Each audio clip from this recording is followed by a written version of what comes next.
모든 것이 다 감사합니다. 찬양으로 은혜 받았습니다. 하나님의 집에 왔습니다. 하나님의 은혜를 받으시고 세상은 먹고 마시고 있는 거지만 또 하나님의 전에 오셨으니 하나님 말씀으로 또 하나님의 성령으로 또 하나님의 능력으로 힘있기를 원합니다. 세상과 바꿀 수 없는 귀한 은혜가 있기를 원합니다. 누가복음을 통해서 우리는 예수 그리스도의 탄생을 지금 말씀을 통해서 깨닫고 있습니다.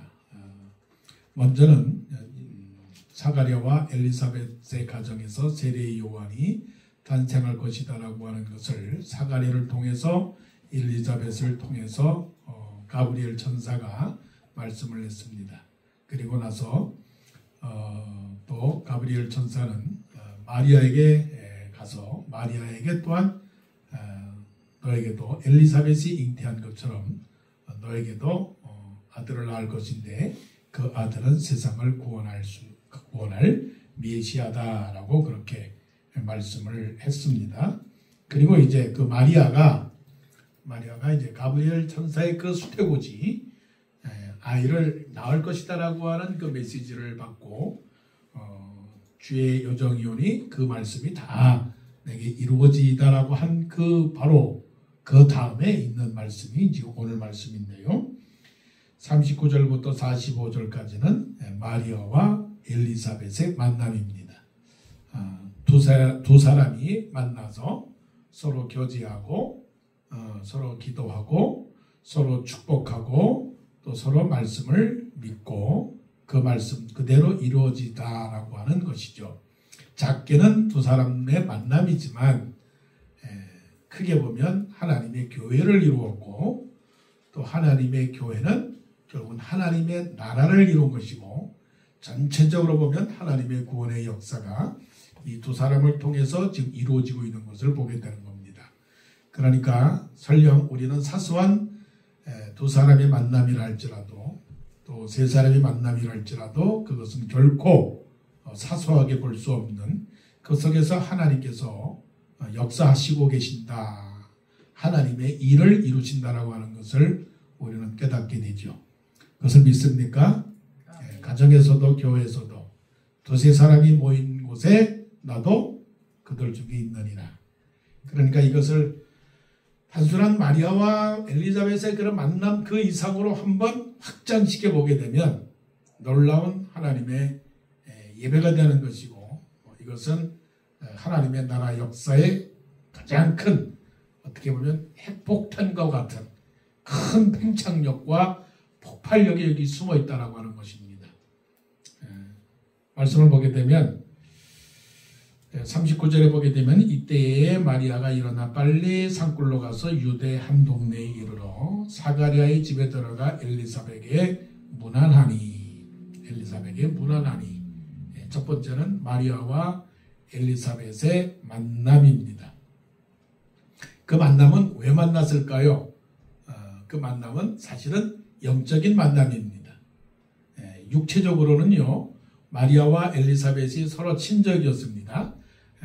대부분 마리아와 엘리사벳은 사촌간이었다라고 말하는데, 사촌간이든 육촌간이든 육체적으로는 친족이었고, 또 엘리사벳은 레위 아론의 자손이었으니까 레위 지파였고 또 요셉은 유다 지파였기 때문에 유다 지파와 레위 지파 사이에 어떤 이스라엘 백성이라고 하는 그런 관계가 있었겠지만 남자들 간에는 관계가 없어요.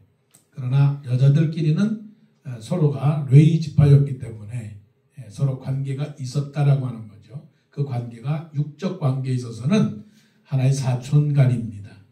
그런데 그런 육적 관계에 있어서는 커다란 만남의 의미를 찾지를 못했었는데 가브리엘이 마리아에게 아들을 낳을 것이다라고 하는 그 말씀을 듣고 나서 39절에 마리아가 일어나 빨리 산골로 가서 유대 한 동네에 이르러 사가랴의 집에 들어가 엘리사벳에게 문안했다라고 하는 그 자체가 육적 친분을 떠난 영적 교제였다라고 하는 겁니다.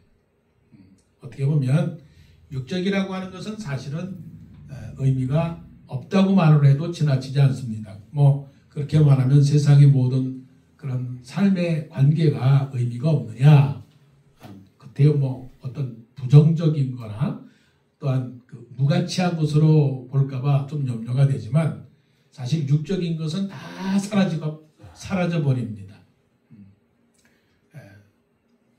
왜냐하면 사람들은 살다가 죽고 떠나지만 이 영적인 관계라고 하는 건 끈끈하게 영원까지 이어지기 때문이죠.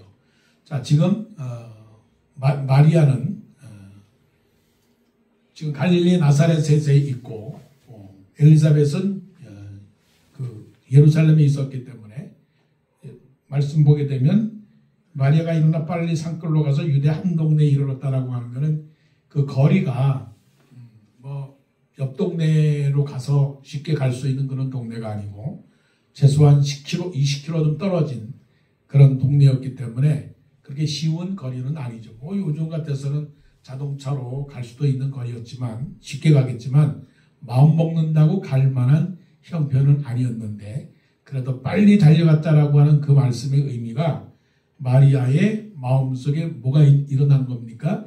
영적인 친구, 영적인 동반자, 같은 처지에 있는 사람, 같이 하나님의 천사가 나타나서 아들을 낳을 것이다라고 하는 그 메시지를 서로가 믿었다라고 하는 하나의 동병상련이라고 하는 동질감을 가졌기 때문에 빨리 만나보고 싶었다라고 하는 것이죠. 바로 이것이 바로 만남의 의미요, 교제의 의미입니다. 자, 우리는 뭐가 같습니까? 우리는 같은 것이 뭡니까? 우리는 왜 모여야 할까요? 그 모임의 의미와 모임의 목적이라고 하는 것을 찾아볼 때 대부분의 세상 사람들은 동질감을 찾아요. 어떤 동질감입니까? 같은 고향에서 태어난 사람, 같은 학교를 졸업한 사람, 또 같은 취미를 갖는 사람들끼리 만나서 모인다고요. 물론 세상을 움직이는 방법 중에 하나긴 하나겠지만 그래서 때로는 정치적으로는 당이 있고 또 교육적인 면에서는 학교도 있고 또 운동에서는 또 뭐 여러 가지 체육 그런 것이 있지요. 그런데 여기서 우리에게 말씀해 주는 것은 우리가 진정으로 만나야 할 사람이 무엇이고 그 만나서 무엇을 해야 되는가에 대한 그 동질감을 우리에게 부여해 주는 겁니다. 그런데도 불구하고 중요한 거 있어요. 그런데도 불구하고 영적인 만남을 하면서도 거기에 개입되는 건 뭐냐면 육적인 그 관계를 항상 생각한다는 게 문제라고 하요. 자, 교회 안에서는 무슨 만남입니까? 영적인 만남입니다. 그런데 영적인 만남과 교제, 그리스도 안에서 부름을 받은 한 형제요, 한 자매요. 그리고 마리아와 엘리사벳의 입장에서 볼 때는 엘리사벳은 아이를 못 낳는 여자였고 마리아의 입장에서 볼 때는 아이를 낳을 수가 없고 가질 수도 없는 그러한 불가능과 불합리함과 부당한 그런 관계 속에서 서로가 아이를 갖는다라고 하는 그 자체가 자기로부터 일어난 것이 아니라 하나님으로부터 일어난 그 사실에 대하여 믿은 하나의 동질감 때문에 여기서 강조된 것은 너와 나는 사촌이다라고 하는 그 자체로 강조된 것이 아니라 하나님의 은혜를 받았다라고 하는 것에 강조를 둬서 만났다라고 하는 것이죠. 그런데 우리는 하나님의 은혜를 받아서 하나님의 자녀가 되었다라고 하는 그 관계를 내세우면서 한자리에 모여서 예배를 드리는 그 가운데서라도 항상 우리는 포기하지 않는 것은 너와 나는 육적인 관계다.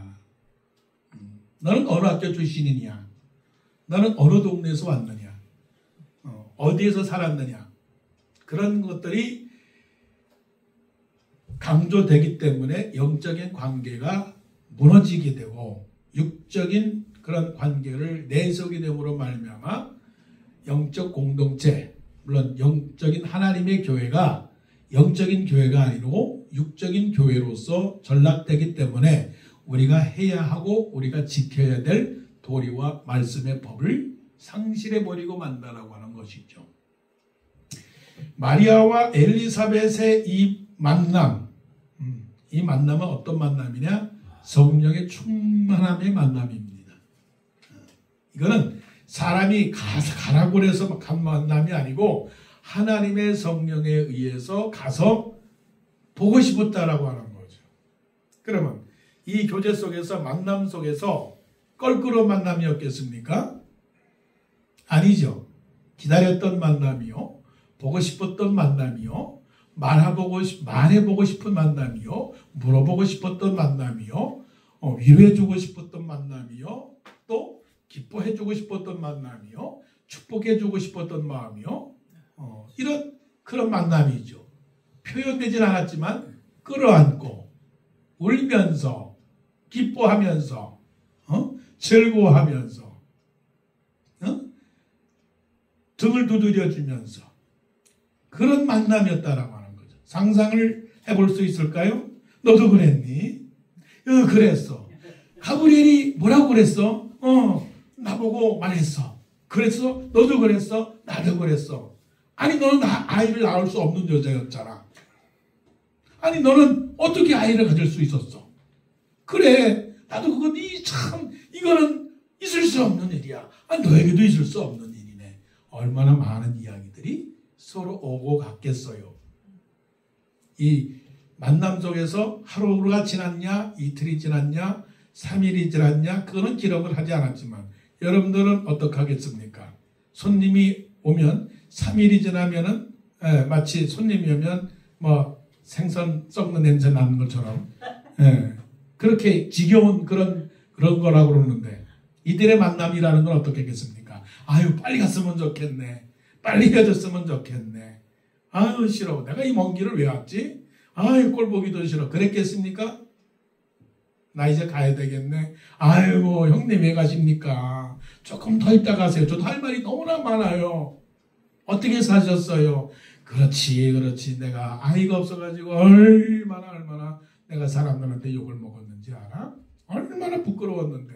아 그런데 하나님께서 이 부끄러움을 없애줬잖니. 예? 아니 보세요. 제가 지금 이제 요셉하고 결혼을 해야 되고 이제 그저 약혼만 한 것인데 내가 아이를 갖는다니 이거 동네 쟁비에서 어떻게 다니죠? 괜찮아. 사람들은 아무리 그래도 우리 하나님은 알아주잖아. 네가 부끄러운 일 한 거 아니잖아. 성령으로 잉태된 것이잖아. 그렇죠? 그걸 믿어야 되겠죠? 그럼 믿고 있지만 더 믿어야 되는 거야. 얼마나 아름다운 만남이었느냐고요. 이런 만남 속에 드리는 교제, 이런 교제가 있는 예배, 하나님이 영광 받으시겠습니까? 안 받으시겠습니까? 받으실 줄로 믿습니다. 아멘. 그래서 헤어지면 보고 싶고 만나면 반갑고 또 헤어지려면 아쉬운 그러한 영적인 만남과 교제, 이것이 바로 마리아와 엘리사벳의 역사적 만남이었다는 거죠. 이게 그냥 단순히 보는 만남입니까? 그냥 다방에 가서 카페에 가서 아니면 빵집에 가서 그냥 만나자 해서 만남입니까? 아닙니다. 하나님의 구원의 역사를 이루기 위해서 두 사람의 정상회담이었다는 거죠. 세계적으로 가장 유명한 여자들의 만남이었다는 거죠. 그게 마리아와 엘리사벳이었다면 우리도 그런 만남이 되어야 되는 거죠. 세상 사람들은 우리를 아무것도 일러주지 않는, 인정해주지 않는 그런 사람이라 할지라도 너와 내가 만나고 우리가 만나고 워싱턴 동산교회 성도들이 만나서 대화하는 가운데에 하나님의 놀라운 역사를 이루는 세계적인 정상들의 만남이 될 줄로 믿습니다. 아멘. 이게 하나님의 영광이죠. 자, 이제 만났는데 사가랴의 집에 들어가 엘리사벳에게 문안하니 41절 엘리사벳이 마리아가 문안함을 들으매 아이가 복중에서 뛰노는지라 엘리사벳이 성령의 충만함을 받아 42절 큰 소리로 불러 이르되 여자 중에 네가 복이 있으며 내 태중에 아이도 복이 있도다. 축복. 어떤 소리로? 큰 소리로. 큰 소리는 데시벨이 어느 정도일까요? 큰 소리로 여자 중에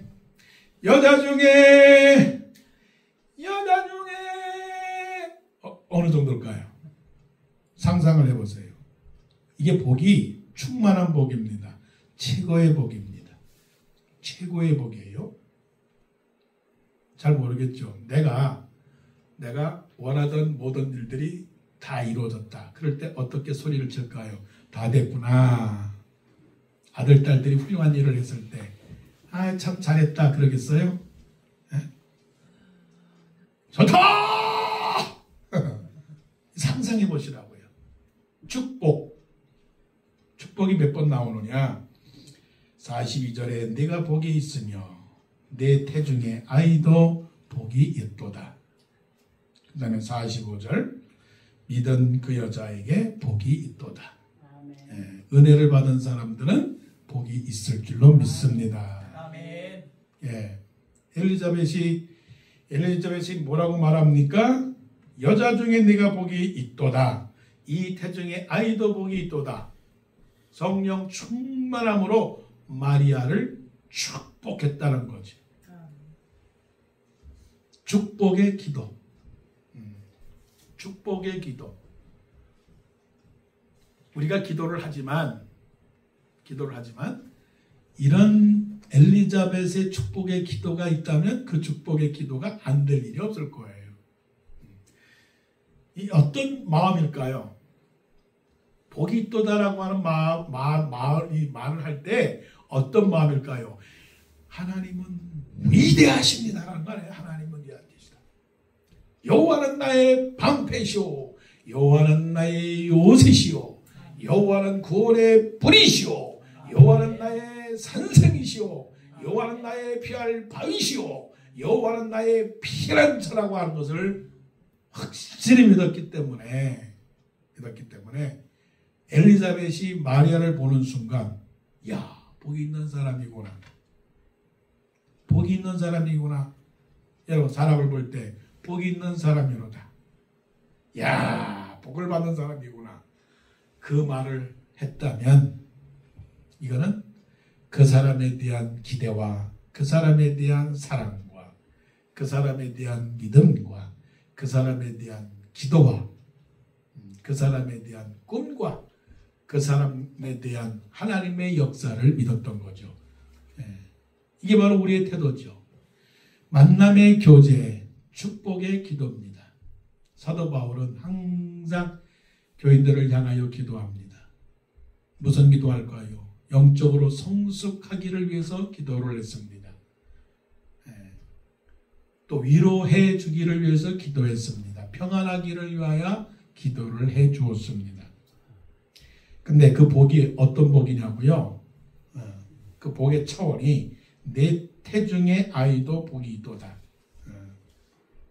어떤 복입니까? 하나님께서 당신을 통해서 하나님의 역사를 이루시니 그야말로 당신은 하나님의 택한 백성입니다. 하나님의 종입니다. 마리아 스스로 말했듯이 주의 계집종이오니 주의 말씀대로 이루어지이다. 주의 여정이오니 말씀대로 내게 이루어지다라고 했던 그 모습을 보고 당신이 정말로 복이 있는 사람입니다. 내가 원하는 것들을 이루기 위해서 하나님께 매달려 기도했기 때문에 얻었던 그 복을 받은 것이 아니라 하나님께서 당신을 은혜로 택하여 그 몸에서 성령으로 잉태하게 하고 그 몸에서 아기 예수 그리스도가 탄생할 것이다라고 하는 이것을 받은 당신이야말로 복이 있습니다. 그러면 이제는 우리는 무엇을 잉태했습니까? 마리아는 예수님을 잉태했는데 여러분의 마음 속에, 여러분의 생각 속에, 여러분의 기도 제목 속에 무엇이 잉태되었습니까?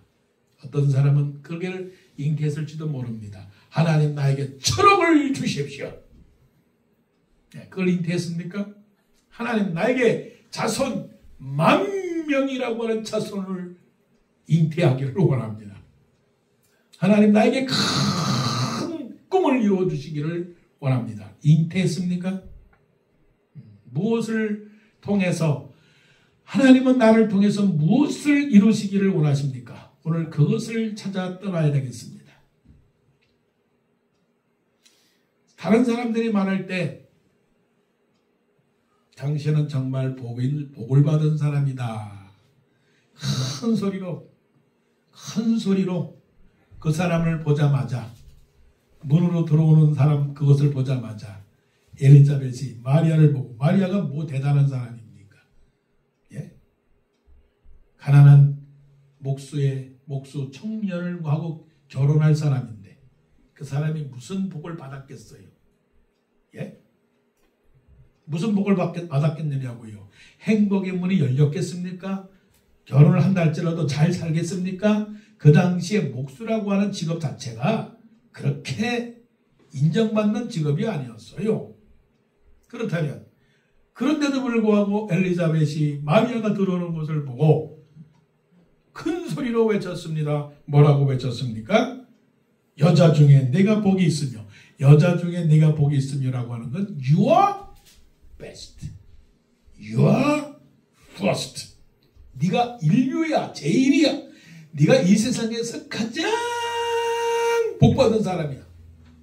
왜요? 네가 예수 그리스도를 잉태했으니까. 그럼 나는 무엇을 잉태했느냐고요? 세상 사람들이 말하는 그것들을 잉태했습니까? 그래서 내가 복을 받았느냐고요? 여러분이 지금 갖고 있는 품고 있는 게 뭡니까? 에디슨은 알을 품었다고 그러는데 여러분들은 지금 뭘 품고 있습니까? 그게 중요한 거죠.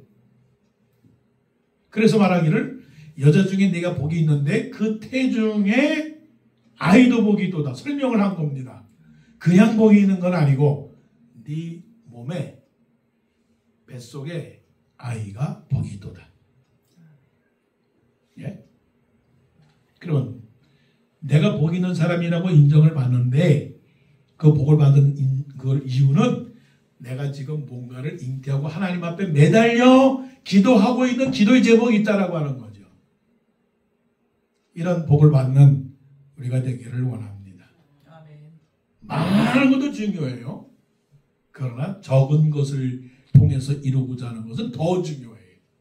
왜냐하면 세상 사람들은 넓고 높고 많은 소돔과 고모라 성을 구하지만 우리는 한 사람의 의인이 없어서 소돔과 고모라 성이 멸망한다는 사실을 깨닫고 우리 눈에 크고 많고 위대한 것을 쫓고서 찾아가는 것보다는 하나님이 보실 때에 단 한 사람의 정직한 믿음을 찾는 그것이 내가 잉태한 거라면 다윗이 기도한 것처럼 나로 우슬초로 정결케 하옵소서. 나를 성령으로 살게 해달라고 하는 그런 간절한 경건한 기도.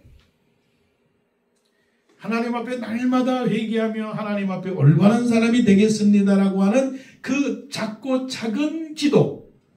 내가 많은 것을 드리지 못한다 할지라도 내게 있는 것 중에서 두 랩돈의 것을 하나님 앞에 드리고자 하는 그런 열정과 헌신의 마음이 있는 그 잉태의 믿음만 있다면 하나님께서 우리를 정말로 축복된 사람이라고 인정해 주실 것이고 또한 다른 사람들도 우리를 보고 너 축복받은 사람이야.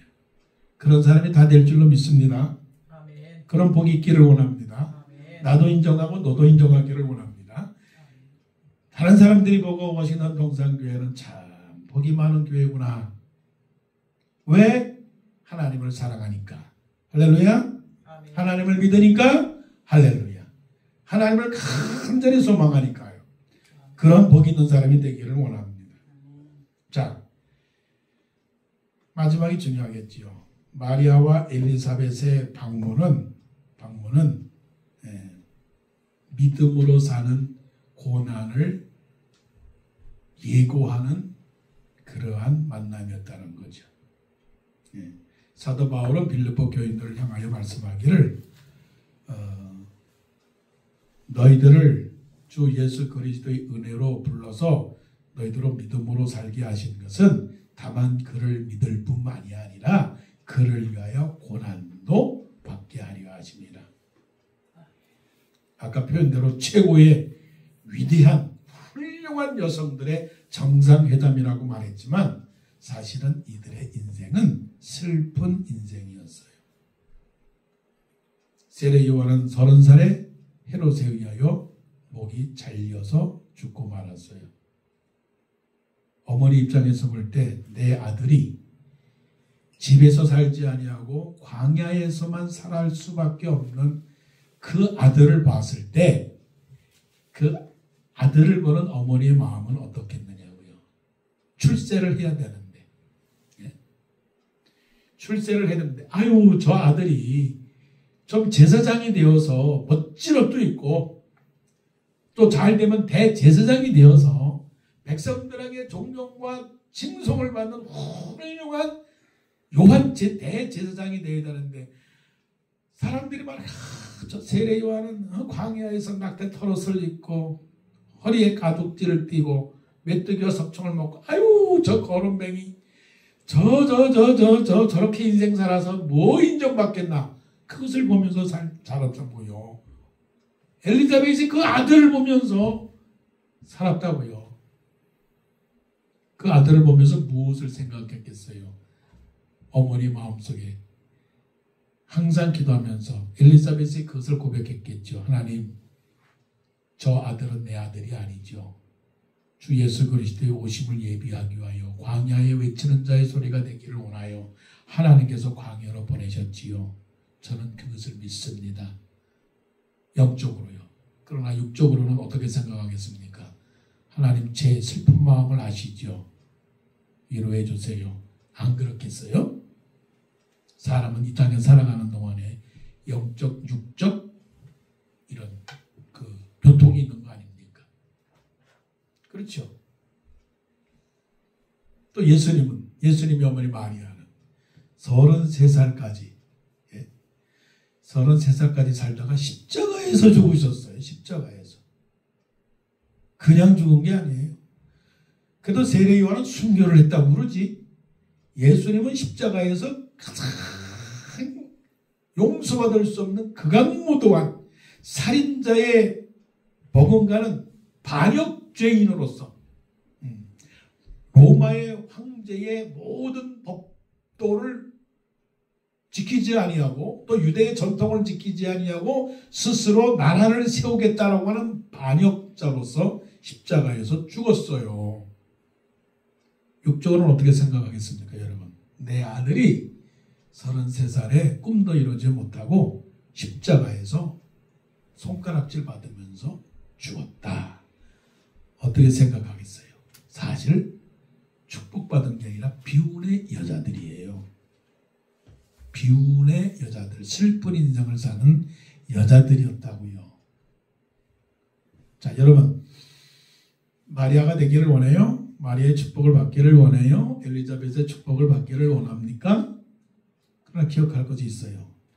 너희를 은혜로 부른 것은 너희를 그의 은혜로 부른 것은 다만 그를 믿을 뿐만이 아니라 마리아와 엘리자벳이 되게 할 뿐만이 아니라 또한 그를 위하여 세례 요한도 아들 예수 그리스도도 다 죽게 하는 고난도 받게 하려 하십니다.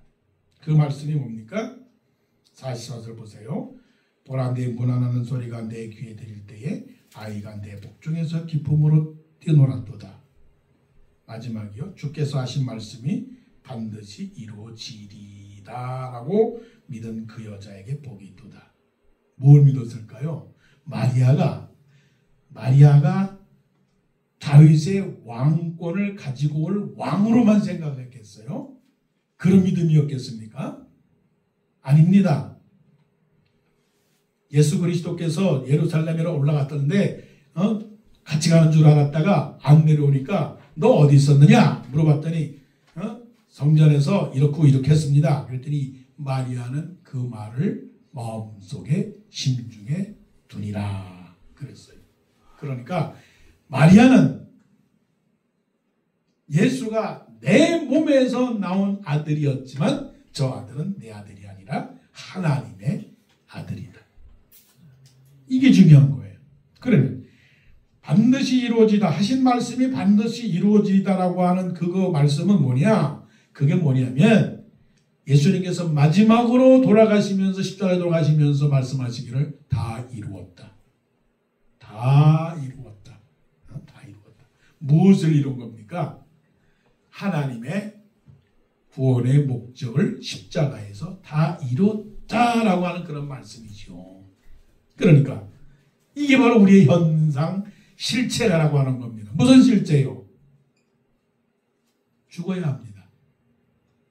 네가 죽든 내가 죽든 무엇이 죽든 예수 그리스도를 위해서 믿는다고 사는 것은 축복이지만 뭐예요? 죽여야 하는 거예요. 죽여야 하는 거예요. 죽지 아니하고 믿을 수는 없어요. 죽지 아니하고서는 복을 받을 수가 없어요. 아브라함에게 복을 주셨죠? 그런데 그 복이 뭡니까? 다 아들의 복을 주셨는데도 불구하고 아들을 드리라는 거예요. 자신 있습니까? 요거는 항상 문을 닫아두고 싶은 이야기죠. 나 안 죽을래. 난 살래. 그런데 어떡합니까? 우리는 다 십자가에서 죽어야 되는 걸. 예수님이 죽으신 것처럼 우리도 십자가에서 죽어야 되는 걸. 이제부터는 그래서 스스로 이제 리스트를 만들어내야 되는 거예요. 버킷리스트를 좋은 쪽에서 만드는 게 아니고 나쁜 쪽으로 죽어야 되는 것들. 내가 죽어야 되는 것들. 그래서 내가 울어야 되는 것들. 아파야 하는 것들. 슬퍼야 하는 것들에 대해서 죽어야 할 목록을 정해야 되는 겁니다.